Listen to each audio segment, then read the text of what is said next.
Como é que nós vamos fazer a nossa reabilitação no pré-transplante, né?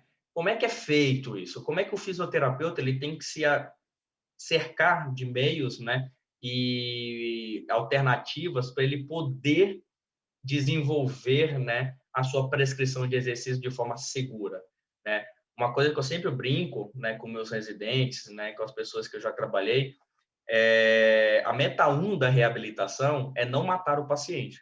Então, isso é importantíssimo a gente ter em mente, tá? Então, a gente não pode matar o paciente, não podemos lesionar o paciente. Então, são essas metas que nós temos que se cercar.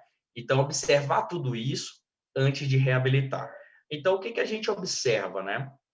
Antes de entrar nessa prescrição de exercício, eu vou falar um pouco aqui de um artigo que foi feito pelo Dr. Chiapa, né, Calegaro, que eles fizeram assim, eles fizeram um artigo de revisão que eles começaram a colocar a contribuição da musculatura inspiratória na limitação ao exercício na suficiência cardíaca, com mecanismos fisiopatológicos. Então, isso aqui, aí a gente vai parar um pouco para falar disso aqui.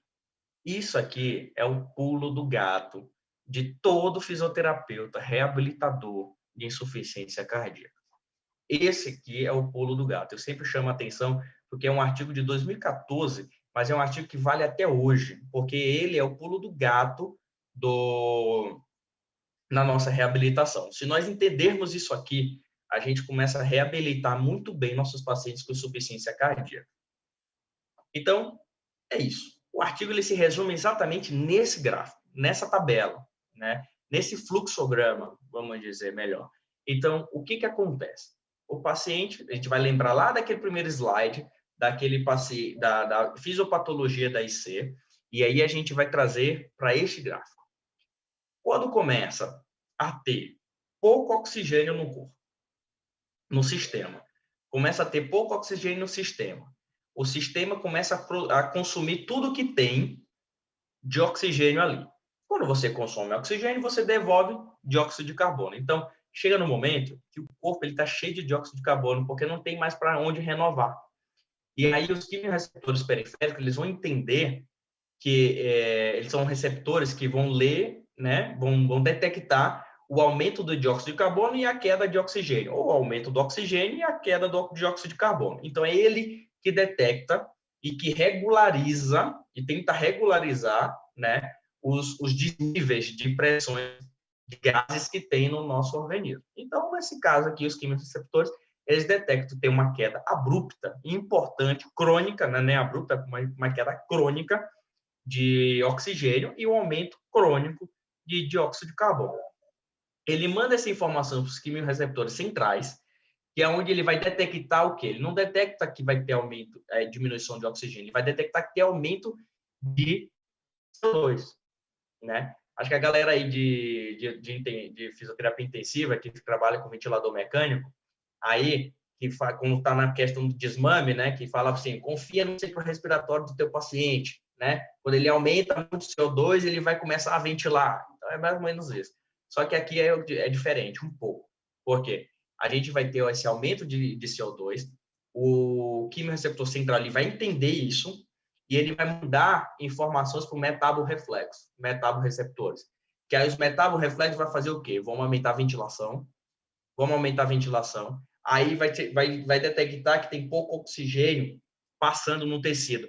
Vamos diminuir, vamos vasoconstrigir a periferia, vamos tentar aumentar a pressão arterial, você aumenta a atividade nervosa simpática. No momento que você aumenta a atividade nervosa simpática, você vai ter a ativação do barorreflexo arterial, que vai ser o quê? Você vai ter uma atividade, um aumento da atividade vagal eferente, importante, e aí vai ter uma queda, né, do volume corrente, porque você vai gerar nessa questão da ventilação, no momento da ventilação, que você vai tentar aumentar o nível de ventilação para poder manter o oxigênio, a ventilação, para manter o oxigênio para o corpo, né, você vai gerar um reflexo de estiramento pulmonar.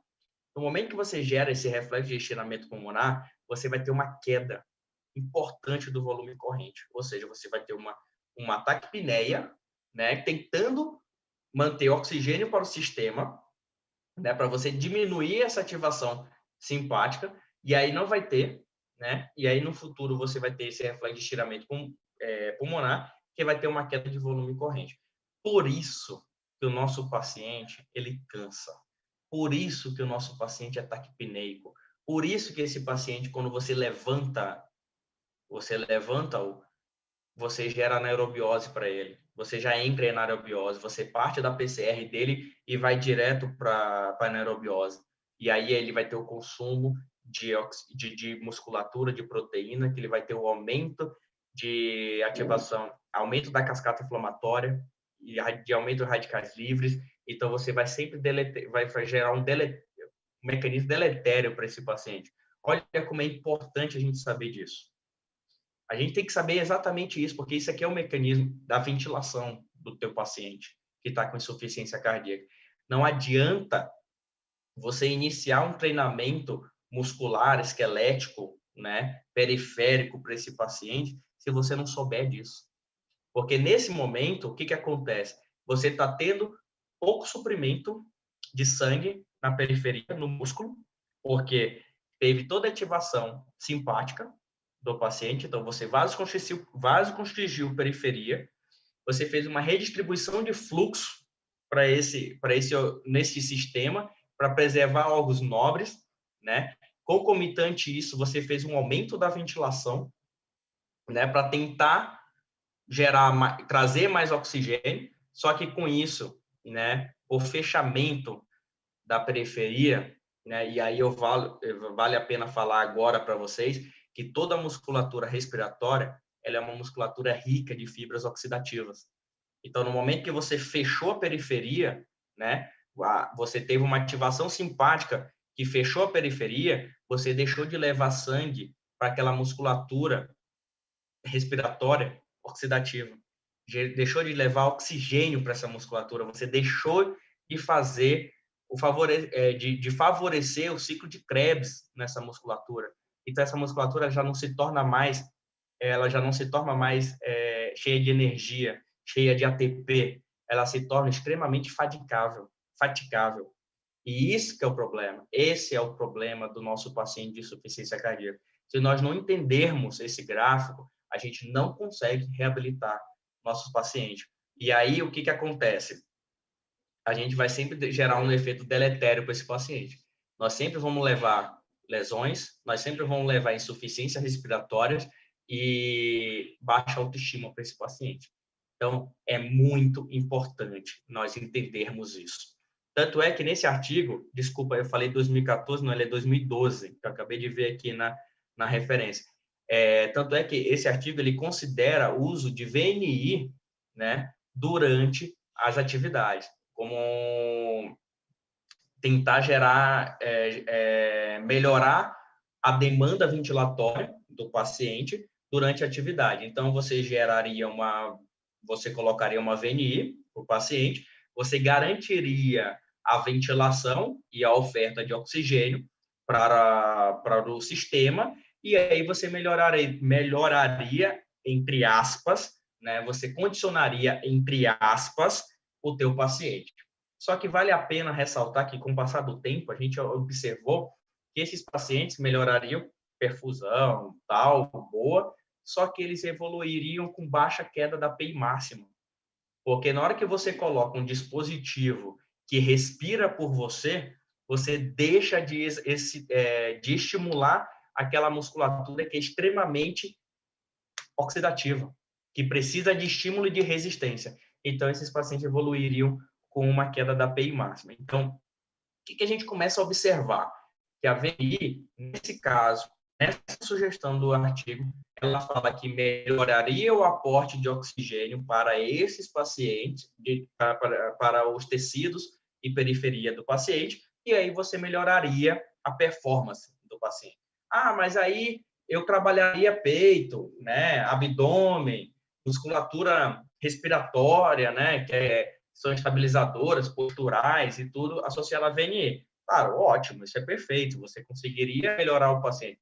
Mas eu te garanto que 70% da musculatura respiratória que você poderia trabalhar, você não trabalhou e ela evoluiu com perda, né, e queda da PI máxima. E a gente sabe sempre que PI máxima sempre está relacionado a prognóstico, né, nesses pacientes que que evoluem com insuficiência cardíaca e que podem ser entubados e que podem passar de uma assistência mais avançada numa UTI.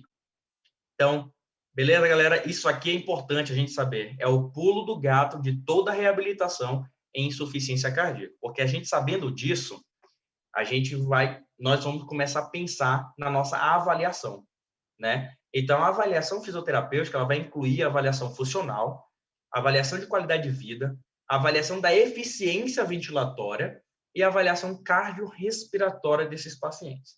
Então, o que vem? A avaliação funcional é nada mais aquela avaliação que a gente vai observar transferências, marcha, equilíbrio, força muscular global, força de preensão palmar. Uma escala muito boa que eu uso no meu dia a dia é a escala de Demme, né, que ela te fala muito bem e te mostra o que tu precisa reabilitar no teu paciente, né? Então, tanto o PERM como o Demme eu acho excelente, umas escalas funcionais muito boas para a gente estar utilizando na nossa avaliação. Aqui no caso, mais ou menos a escala do Demme, né, como eu mais destrinchada aqui para vocês.